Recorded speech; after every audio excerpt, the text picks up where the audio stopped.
What is your annual income? Or how much do you make per month or per hour? Because I want to kind of break some beliefs and maybe some misconceptions about income and earning money. Because I've had these myself, and it's only in the last few years, and especially in the last couple of years, that I really came to realize the truth about money, the truth about income, the truth about work, and how earning money actually can work, and how people think it works for them, and how kind of what we think the normality is when it comes to earning money versus the reality of money. And again, I'm just at the very beginning of all of this. I only kind of learned more about this a few years ago, and I'm always trying to kind of come to terms with it more and more and understand it more and more all the time. And it's why I'm making this video, to kind of maybe help make you aware of it if you don't already know, or maybe just help you understand it in a bit more detail if you didn't already know. And maybe, you can share your thoughts as well below if you've got a better understanding than I have, maybe. So, a few years ago, at the end of 2020, I went down a rabbit hole when it came to learning more about how money works, the reality of a job, a salary, and income. And not necessarily from like a pretentious kind of view of, you know, you don't need to earn an income. You can go and, you know, you're better than all of these other areas, that you can just go and do this and do what you want. But actually, from the perspective of what a salary actually is, and really what we're getting paid for when we have a job. And it really made me think about kind of the reality of earning money and the reality of what a job is. And not that much can physically change when it comes to the difference between, let's say, earning money from a job versus investing money in the stock market and making money from those investments, because they're two very different vehicles for making money. But, ultimately, you're still probably having to take the money that you've made from your job and invest it into the stock market or inheritance or whatever it might be. So when it comes to learning about how money really works and what we're really getting paid for, where like when we're earning money, it comes down to understanding like what we're actually getting paid for in the first place. Because most of us are aware, what our income, what we're getting paid for. We're getting paid for the value we provide to the company we work for whatever our job is. And most people are aware that obviously the business is making more from what you're doing than what you're being paid to do. Obviously, it depends on the exact position here. Sometimes you're in a job where your actual, duty might be cleaning the facility. If you're a caretaker or something, or if you are in charge of cleaning the shop or the factory, your job isn't necessarily correlated to the profits the business is making, because it's just the overall cleanliness and of the actual, factory or the shop itself. But if you are, helping with the process of what it makes the business money, then your income is technically tied to how much profits they're making, or how quickly they make their profits, how efficiently they're making their profits, and things like that. So in that sense, yeah, there are jobs that differentiate between how much money you're making the business versus if you're just a convenience factor for the business or not. So those are factors. But then going into kind of other areas in which we can make money, and kind of just what a salary really is, we can kind of realize that actually, when we think that we only can make money from a salary, or from maybe money from our parents or from inheritance or whatever it might be, we're actually getting it all completely wrong. And this is what I learned over the last few years. And I've even come to realize about trading time for money now, because we're all so used to trading time for money. And obviously there's different levels of trading time for money, but it's what I realized about what it means to be providing value and the value for money, because that's all transactions really are. That's all earning money really is ultimately. Is I think we'll get lost, especially when we don't realize all this. We get lost in the idea of, well, the big glass ivory tower C-suite executives get, $500,000 a year, 100,000, 200,000, 300,000 a year, and they're working 18 hours a day, 12 hours a day, and that makes sense because they're working so long. Versus the person that works 8 hours in the local grocery store. But it's not just necessarily how long they're working for, it's the value they're providing to the business they're working for and how much money that business makes from that person doing that job and providing that value. And when you take away how long the job takes, because that just might be one factor, then we get to actually see the value they're providing and how much they actually make from the value they get. So, for instance, I think a great comparison here and a great example would be if you worked at a factory. If you, say you sell, I don't know, it could be anything. Say you make pens, right? Say there are, there's 2 types of pens this factory makes. Or say let's just say there's a factory that sells pens. There's 2 types of pen factory. There's the kind of, pack of 100 pens you can buy for £10, right? There's that factory. So it's like, pennies per pen. Or there's the other, boutique pen that they sell for £1.50 per pen.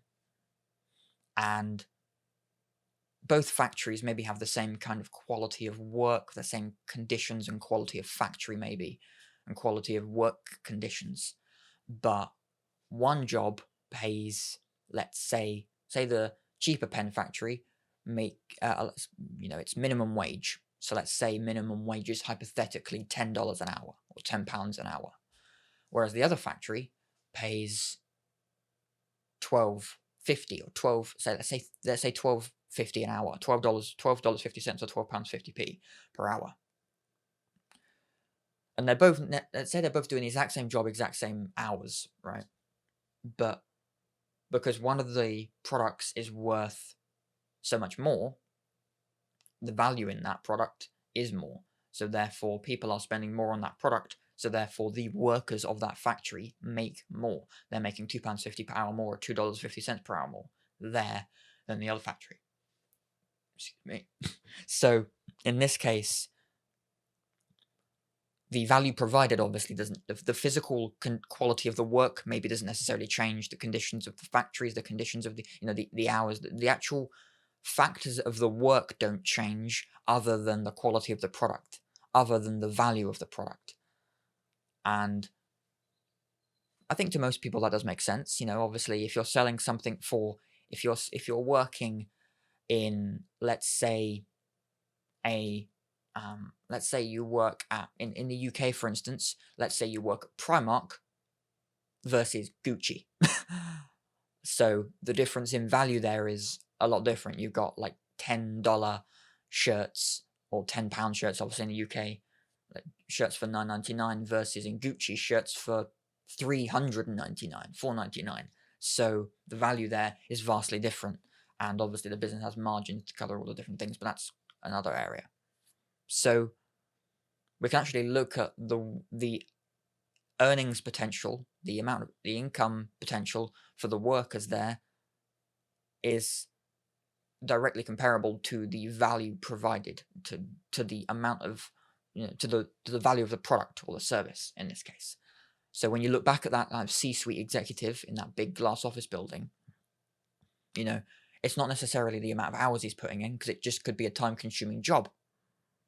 But if you look at like his hourly rate, if you look at just even if he worked 3 hours a day, he's still providing a higher value than the person maybe working for minimum wage at a store, because he is maybe solving multi-million-dollar deals.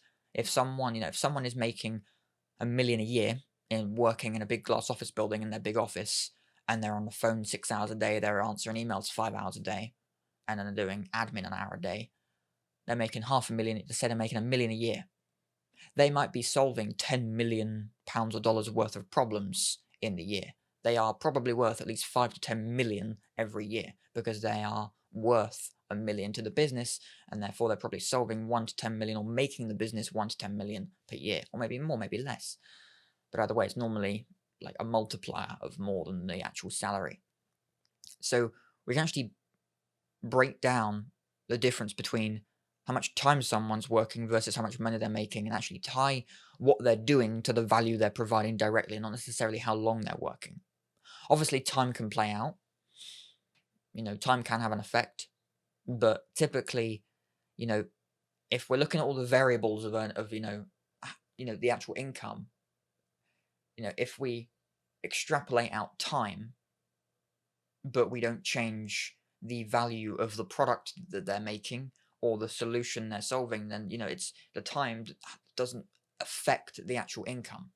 The value of the product or service that person is involved in making or selling, and the actual number of customers in general as well, and the overall level of how quickly they make the thing and how many customers or clients there are, that has an effect on the income and how much they're making.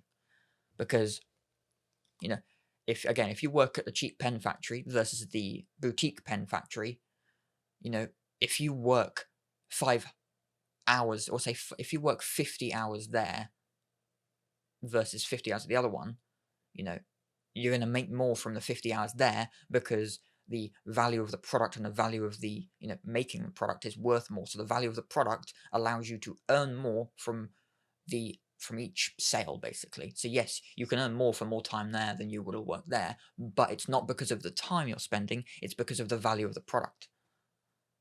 And I think coming to understand this is a big realization for me as well, because I've done every form of work now, for kind of working in kitchens, paper rounds, working for minimum wage, and having been a film and TV extra, I've experienced working long hours, having like 16-hour, 18-hour days. Granted, a lot of it is waiting. Extra work is just being a supporting artist in film and TV is 99.9% waiting around doing nothing. You realize that, you're providing your time, you're providing being just a person in the background, quite literally. So you're providing your time, and therefore you're being paid in proportion. Well, there's a quote here from Elon Musk. You're paid in proportion to the difficulty of the problem you solve. So obviously for Elon, he's putting people on Mars, he's making EVs, Teslas, so he's worth billions and billions. He's worth a world-changing amount of money because he is changing the world. Whereas someone that works, for fast food restaurants or for minimum wage, they aren't necessarily contributing much to the overall change of the world. They're just maybe preparing meals or doing something for the equivalent of the value they provide. So I had this realization. Obviously, I've worked, spending hours and hours and hours on sets work and making like 10, 11 pounds an hour. Yeah, they're kind of just above the minimum wage they were paying for the time there. Whereas now, I work a few hours a week at most, and I am making more than I was making there. If I was working I'd make maybe £100 a day net profit. If I was self-employed, so I was my own business. If I was making 120, 130 from that day, I'd make about 100 net profit from that day. So my net pay from that day was around 100, 110, 120 on a good day, depending on how many hours you were there. Whereas now, obviously, there was less days I was working in a month doing that, and only done a few jobs for a year. So now I work a few hours per week, and I'm obviously not in the thick of it when it comes to the actual service delivery for my, working for my clients. Obviously, I am outsourcing my work, but I now only work maybe anywhere from, on a very quiet week, if it's just less calls and more just texting back and forth, it's closer to an hour and a half a week. But most weeks it's maybe 2.5, 3.5 hours, 4 hours if it's like a longer call per week, but no more than a few hours usually. And yet now I've gone from making just a few £100s per month per job to now thousands per month per job. Granted, I'm choosing to still pay myself a low amount, but I'm still making that, a couple of K per month from that. And that is what allows me, it's what helped me realize actually going into this, because I didn't actually consciously go into this thinking, oh, yeah, I'm going to do this because this, my time is this and this is that. I was actually just naturally going through the process of, I want to not get my time back, but I want to work on growing the business more. And I can't grow the business more if I'm focused on delivering the service to the clients. And probably a part of that, maybe subconsciously, was I've learned these lessons about time and money and value provided, and I don't want to work on the actual job itself, but I want to work on getting more jobs coming in so that the business can make more money. And obviously taking moments to look back on it and realize kind of what I'm actually doing is very interesting, to just kind of realize what I've learned those few years ago and how that applies to what I'm actually working on now finally.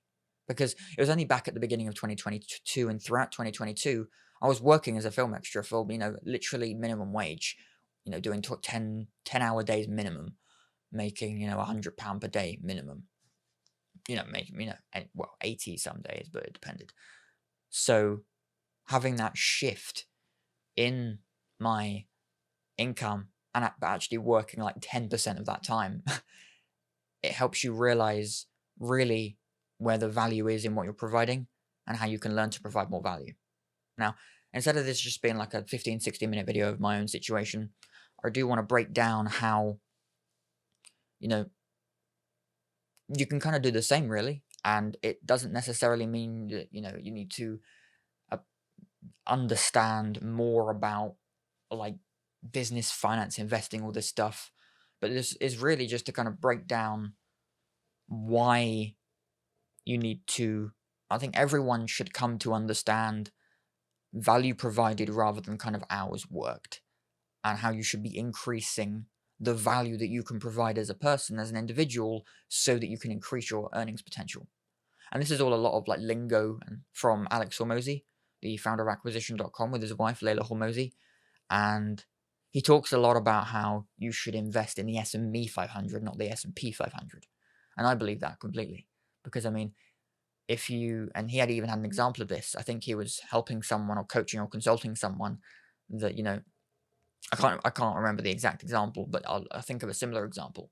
Someone that wanted to go and work for, they wanted to, if they were making 20,000 a year right now, but they wanted to go for the job that was making 25,000 a year. Why wouldn't you want to do that? Because it's 5,000 more per year. And then she said, well, why don't you instead still stay where you are, but invest the money you're making into increasing your earnings potential so that you can start earning 50,000 a year, 100,000 a year, 200,000 a year, maybe exponentially more. Because if you're going to be taking that job on and maybe investing a little bit more each month into the S&P and making 5 or 10% a year, that's going to get you what? Like an extra, if you invest, 10% of your income every year, if you're investing 2,000 a month in 2,000 per year into the S&P, great, you're going to get a couple hundred a year back, and it's going to grow a little bit. Whereas if you invested that 10% into yourself, into your own education, into increasing your own skills, even just learning more about a passion you might have. Like for me, it's filmmaking and storytelling. Learning more about filmmaking and storytelling so I can tell better stories and increase that ability to make more money from that. And for me, it was learning more about sales and marketing and growing a business so that I can increase the knowledge I have about that, so that I have the ability to, find better deals, make more money from my clients because I'm able to provide more value to them. And so therefore, by investing in myself, let's say it's 10%, let's say it's 20,000, like that example, say it's 10%. If you invest 2,000 a year into your courses, into workshops, into seminars, into events, whatever it might be, even back into just anything, it could be like, for instance, if you want to invest in a passion and creativity in film, it could be buying films and studying them. It's like one of the best investments you could make. So by investing in yourself rather than investing in like the stock market, you're able to exponentially increase your earnings potential because you're able to learn more and provide more value to somebody. And it's by realizing this that you can actually realize that your time isn't, your income isn't bound by your time, it's bound by the value that you can provide. I think a lot of people are aware of this, but I don't think to the extent where they think is possible, if that makes any sense. Because a lot of people will think, oh yeah, well, you go to university, you can get a master's degree, a bachelor's degree in this, and that. And that's great. But that's almost like, being able to go from making minimum wage at a bar versus making 50,000 or 70,000 or 100,000 a year at a big firm because you've got that bachelor's. And that's fantastic, and all the power to you if you want to go and invest in a degree so that you can get that high paying job and go from making 15,000 a year part time in a bar to making 150,000 a year at a big firm. Absolutely, all the power to you. However, if you're not maybe the academic type or you don't want to get a big degree, what you can do is whatever you're making right now, you invest 10 to 20% of it into learning more about what you want to learn about so that you can increase your earnings potential. For instance, learning sales, learning marketing, learning human psychology allows you to very quickly over time, but it still takes time to fully master marketing, sales, some of the most high income potential skills in the world, some of the highest earning skills in the world.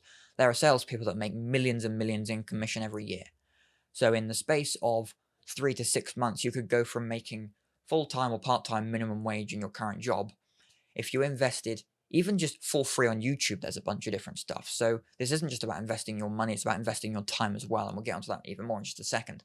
But if you're making full-time minimum wage, maybe 1,500, 2,000 a month, whatever it might be in your job, if you invested even just if you invested in one sales program or marketing program every year, or in one area, say you wanted to learn more about marketing, if you invested just a few £100 into one program, you would instantly, if you put the time and effort into learning from that program, or even just some free programs on YouTube and online, you would instantly increase your ability to start making more money. Because let's say you didn't know anything about marketing, and then within 6 months, you now are a very good marketer. You're not necessarily an amazing marketer because you've not got the massive amount of experience yet, but you've learned a lot about marketing and therefore human psychology because it's linked to marketing, and understood the basics of it and the fundamentals to be able to go now and maybe start your own marketing agency, maybe get some clients for, however much you want to provide, whatever you can provide, whatever value there is that you've learned from.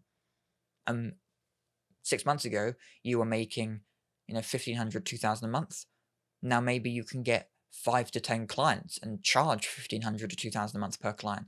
Now you've 10x'd your monthly income purely because you spent a few hundred, or maybe even watched for free on YouTube, videos and courses and online material about sales or marketing.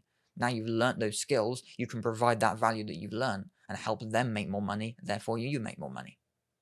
So when it comes to your income, just remember, it's not about the time, it's about the value you provide based on how you can provide value. How can you be an asset to someone and help them make more money, therefore they will pay you for the value that you have provided them.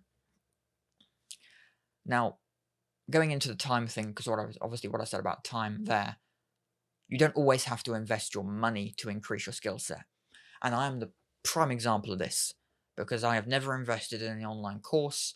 I've never invested in any kind of sales, mentorship, marketing program.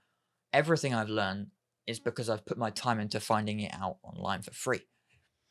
Now, technically, yes, I have, because I've invested my time. I can see over time what my time has been worth and how much I've probably spent. I've probably spent thousands in terms of my time, but I've not invested a penny. Maybe I should have invested some money because I would have learned it quicker. Instead, it's taken me a few years to properly learn everything I've been learning and continue to learn.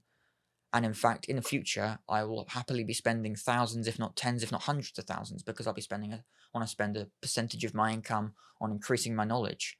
And it doesn't necessarily mean investing in courses either, or programs or coaches. I mean simply if there is a room I want to get into which has people I want to be able to talk to, but that room costs me 100,000 a year. If that's a very good investment for me, then I'm going to do it so that I can get in that room and interact with those people and have conversations with those people. So when it comes to your income, you really want to look at it in terms of the value you're providing and how you can increase the value you're providing by being worth more to whoever you want to provide value to, therefore make more money. Because you can put your time at the beginning, you can either invest time and money to a certain extent, or time or money. You can like do what I did and spend months and months and months learning for free online on YouTube, free courses people put up, free information people, on YouTube. If you spent 10 hours, not in one go, but over the course of maybe a week or even a month, learning a skill from YouTube, you will have enough knowledge about that skill now in 10 hours, if you really took notes from it and put as much effort as you can into learning those things, to be able to then, on a basic level, start providing a basic level of value to somebody that wants whatever value you can provide based on the skills you've just learned and the knowledge you've just acquired. And then if you put 20 hours into it, then 30, then 50, then 100, it's exponential in exponentially, growth in how much you can make from the value you provide. So really just take this into account when you think about what your income is, how much you're earning, your salary, and how you can exponentially increase how much you're making just by increasing your knowledge or your expertise in a given area. And then you can go with that. And I'm trying to do that all the time, as much as I can anyway. Learn more about given topics, understand more. And to be fair, a lot of it comes from experience. Like, you can only learn so much from theory and from lessons and from someone telling you this is how I've done it, compared to then the practical experience that you get from talking to people, in my case, clients, working with people, solving their problems, and really just figuring stuff out together and experience. So to wrap this up, I'd just say that, you need to understand, or just not even understand, but just really comprehend, and I have to keep remembering this myself, really comprehend where value and money tie into each other, and that a lot of the time it's not about how long you work for, because again, like the two different factory examples, if you work, it's not about how much you work there, it's about the value of the product or service you're providing, or making in that case. So really take that into account so that you can look at kind of the value you're providing and just see how, by increasing your knowledge in a given area and your expertise in a given field, you can exponentially increase your earnings potential and just be able to make exponentially more money in life, because you can then start, not be tying your time to money. Because in the end, you can have some really crazy things. Like, for instance, for me, having an actual coaching client, realizing that I can make more from a call for an hour because of the value I'm providing and kind of the lessons I've learned over the past couple of years, and helping that person maybe start their own business and helping them grow. I'm able to earn more from that call because it provides them with like 100 times more value than the cost of that call, versus barely 2 years ago now, being on a film or TV set, making that much in a 12-hour day. Because it's about the value you're providing. I was a blur in the background of a shot that probably didn't even make it into the final cut. Whereas now, I'm helping someone start their business and go over the first hurdles I had when I started my business. So learning from my mistakes saves them tons more money and tons more mistakes, which is worth the value of the call exponentially more. So really just think about this when it comes to making money, and time and value provided, and how they will differentiate based on, again, the value provided. So yeah, I don't want to ramble for too long. It's been half an hour, but thanks for watching, and yeah, hope you enjoy the video. See you in the next one.